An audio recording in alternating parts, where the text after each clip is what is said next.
Olá, querido aluno, querida aluna, querida família, sejam bem-vindos. Mais uma aula do nosso canal TV Araxá Educa.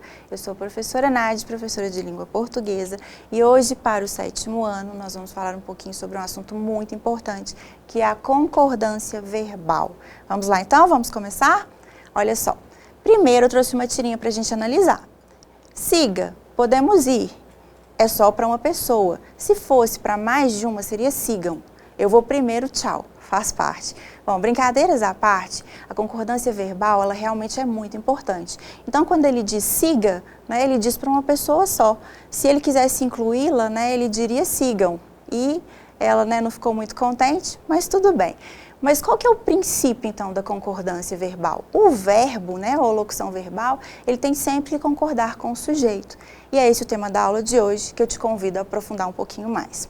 Olha só, o sujeito é aquele ou aquilo de quem eu falo alguma coisa. A gente costuma dizer que é aquele ou aquilo que pratica a ação.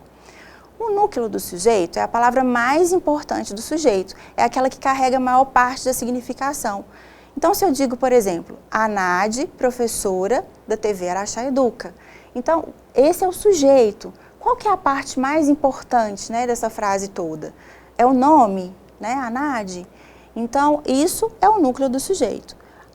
A gente tem também que relembrar alguns conceitos relacionados a pessoa e número. Pessoa, eu tenho primeira, segunda e terceira, do singular e do plural. Daqui a pouco a gente aprofunda um pouquinho mais. E quando eu digo número, eu me refiro se é singular ou se é plural. E olha só, relembrando aqui alguns pronomes pessoais. Eu tenho aqui pronomes, né, pessoais de primeira pessoa, pronome reto eu, pronome oblíquo tônico mim e comigo, pronome oblíquo átono o me. Segunda pessoa, eu tenho pronome reto tu, pronome oblíquo tônico ti e contigo e pronome oblíquo átono te. Na terceira pessoa, eu tenho pronome reto ele e ela, pronome oblíquo tônico ele, ela, si e consigo e pronome oblíquo átono se, o, a e li. Bom, então isso aqui são os pronomes pessoais para o singular. E para o plural? Primeira pessoa, pronome pessoal nós, pronome oblíquo tônico nós e conosco e pronome oblíquo átono vós. Segunda pessoa do plural, pronome pessoal vós, pronome oblíquo tônico vós e conosco e pronome oblíquo átono vós. Terceira pessoa do plural, pronome pessoal eles, elas, pronome oblíquo tônico eles, elas, si, consigo e pronome oblíquo átono se, os, as e lis. Então, esses são conceitos básicos que a gente precisa retomar para continuar nossos estudos a respeito da concordância verbal. Olha só, vamos analisar aqui algumas frases. A casa de Pedro foi reformada. Então, o que foi reformada? A casa de Pedro, aqui eu tenho o sujeito. A casa de Pedro é todo o sujeito. Qual é a parte, a palavra mais importante, de maior significado aqui? É a palavra casa. Então, o sujeito, ele vai concordar com, o verbo, ele vai concordar com o núcleo do sujeito, que é a palavra casa, que é singular, por isso aqui eu tenho foi. Quando eu tenho mais informações, outros determinantes, como artigo, por exemplo, eu identifico com mais facilidade. É feminino e é singular, e aí o sujeito, o verbo, ele vai concordar aqui com esse sujeito. Mais um exemplo, os alunos do centro universitário ministrarão uma palestra.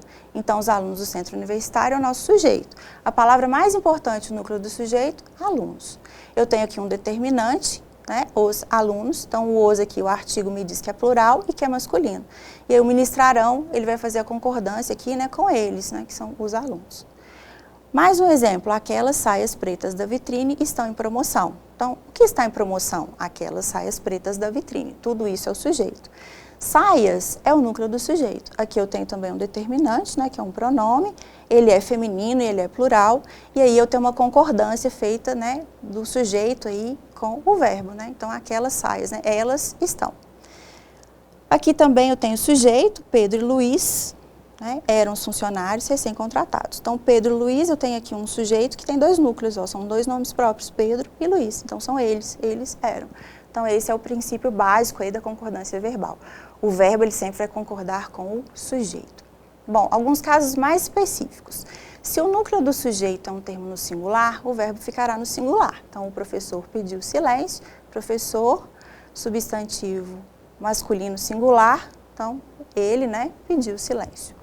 Se o núcleo do sujeito é um termo no plural, o verbo deverá acompanhar, também vai ficar no plural. Então, os professores pediram silêncio, não? Eles pediram.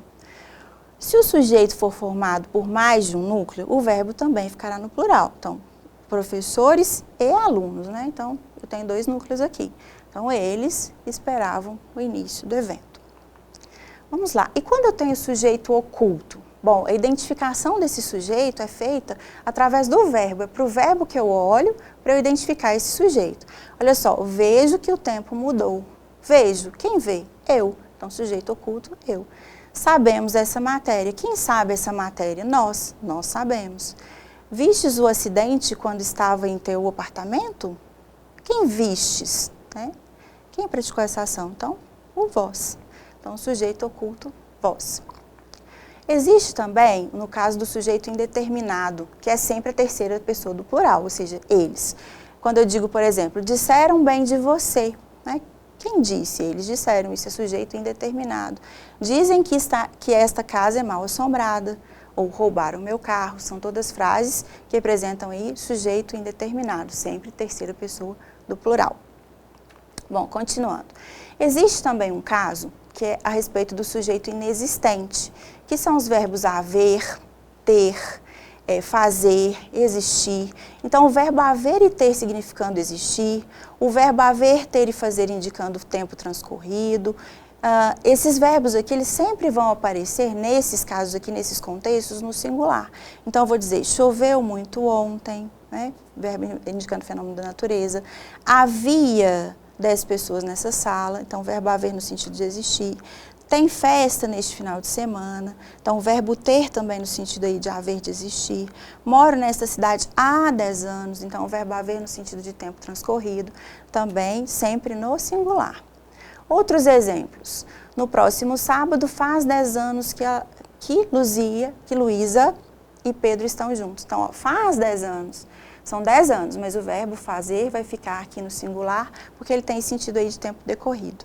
Tem uma semana que não venho aqui, também, verbo ter indicando tempo decorrido.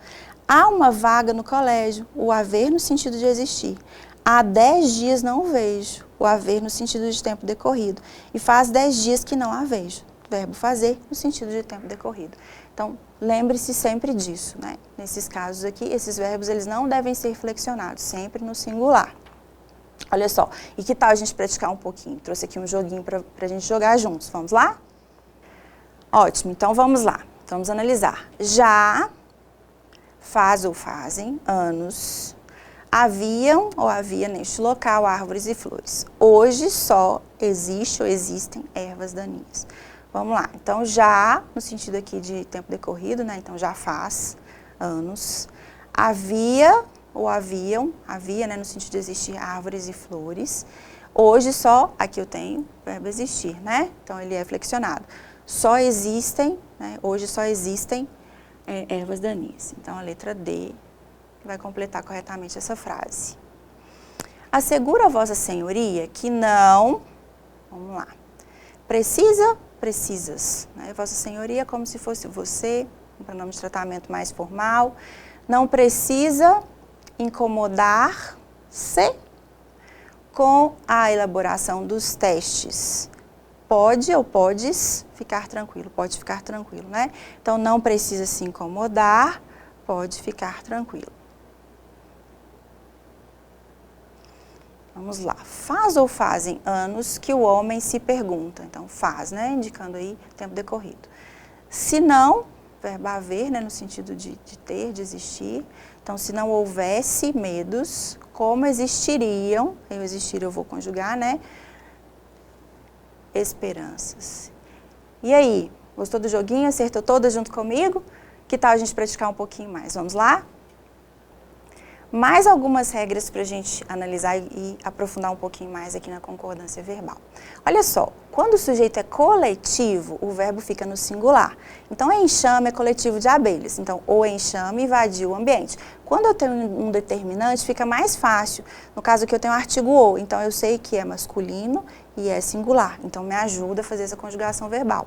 Mas nem sempre eu vou ter esses determinantes para me ajudar.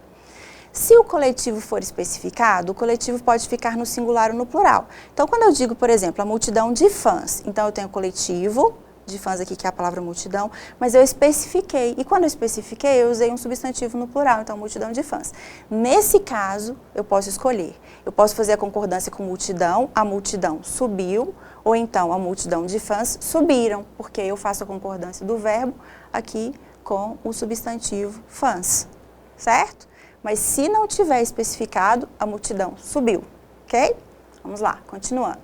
Se o sujeito for formado de uma expressão partitiva, o que é isso? Expressões como a maior parte, menos da metade, a minoria, a maioria, etc. O verbo pode ficar no singular ou no plural, as duas formas estão corretas. A metade dos alunos saiu ou a metade dos alunos saíram depois do horário previsto. A maioria dos professores já publicou ou a maioria dos professores já publicaram. Então, ambas as formas estão adequadas. Olha só, e agora? Eu tenho uma tirinha aqui para você me dizer se está certo ou se está errado. A maioria dos gatos não toma sorvete. A maioria dos gatos não toma ou não tomam sorvete. Tudo bem, sobra mais para mim. Eu posso dizer que a maioria dos gatos não toma? Tá certinho, né? Mas eu também poderia dizer que a maioria dos gatos não tomam. Tudo ok, tudo certo aqui nesse caso. Olha só, mais algumas regras. Quando eu tenho um sujeito que é um pronome de tratamento, como você, Vossa Alteza, Vossa Senhoria, Senhor, Senhora, entre outros, o verbo vai ser conjugado na terceira pessoa do singular. É como se fosse ele ou ela. Então, Vossa Alteza será, né? Ela será, ele será, certo? Então, sempre como terceira pessoa do singular. Então, Vossa Alteza será devidamente comunicada das alterações. Quando o sujeito for formado por expressões aproximativas, então, que dão uma ideia, né, aproximada da quantidade. Cerca de, perto de, o verbo vai concordar com o substantivo determinado por elas. Então, cerca de 20 candidatos. Como candidatos é masculino e plural, eu vou fazer a concordância ali também no plural. Cerca de 20 candidatos se inscreveram no concurso, certo? Então, expressões aproximativas, cerca de e perto de. Eu vou fazer a concordância com o substantivo. Em casos em que o sujeito é representado pela expressão mais de um, o verbo vai permanecer no singular. Esse caso é bastante específico. Mais de um candidato se inscreveu. Então, vou fazer a concordância com a expressão mais de um. Então, mais de um candidato se inscreveu no concurso de piadas.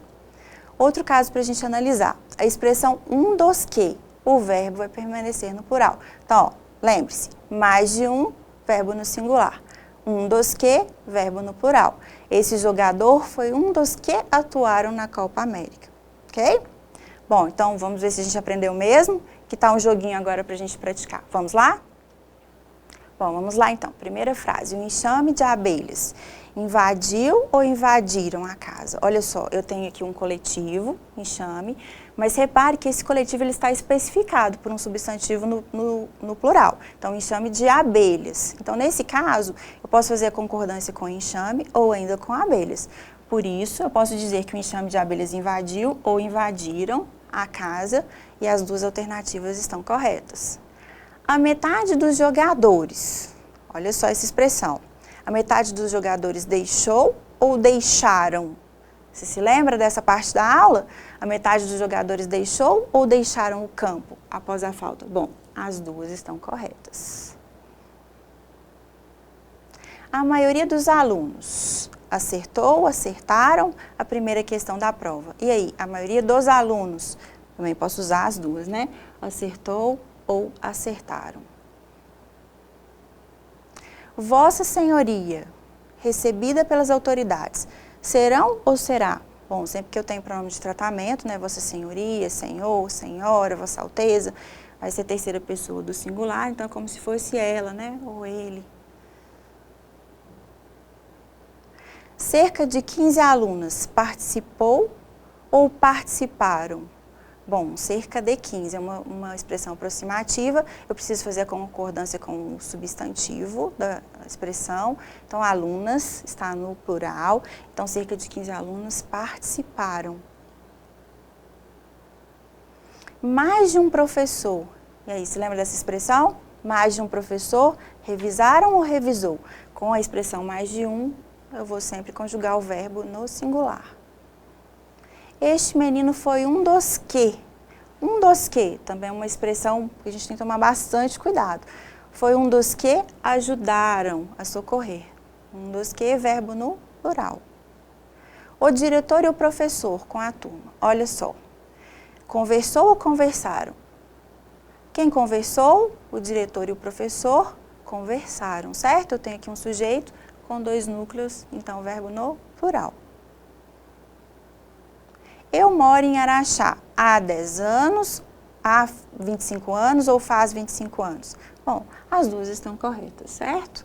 Verbo haver no singular, indicando aí tempo decorrido. Tem uma semana que passamos por aqui, faz uma semana, há uma semana que passamos por aqui. Bom, as 3 estão corretas. Verbo ter, fazer e haver no sentido de existir. E aí, terminamos o nosso joguinho. Praticou? Acertou todas? Então, acho que você entendeu direitinho a proposta da aula de hoje. Vamos finalizar? Bom, agora só uma reflexão antes da gente finalizar. A gente está vendo um tema que é muito importante, que é a concordância verbal. E a gente sabe que algumas pessoas não conseguem trabalhar esse tema como a gente gostaria. Às vezes não tiveram acesso à escola, como você tem. E aí a gente tem que se lembrar que qualquer tipo de discriminação não é bacana. E existe a parte do preconceito linguístico. E a gente deve refletir sobre isso também. Que o mais importante na língua portuguesa é que a gente consiga se comunicar. É claro que em alguns contextos a gente tem que usar a língua padrão. A gente não pode fugir disso. Mas é importante a gente ter essa sensibilidade, essa empatia e se colocar no lugar do outro sempre. E eu trouxe uma tirinha aqui pra gente refletir. Olha só, nós não precisamos ser tão críticos, Dinho. A vida fica mais leve se formos mais tolerantes. Olha quem fala, você que é intolerante à lactose. Bom, mas ser intolerante à lactose é uma coisa que não é questão de escolha, né?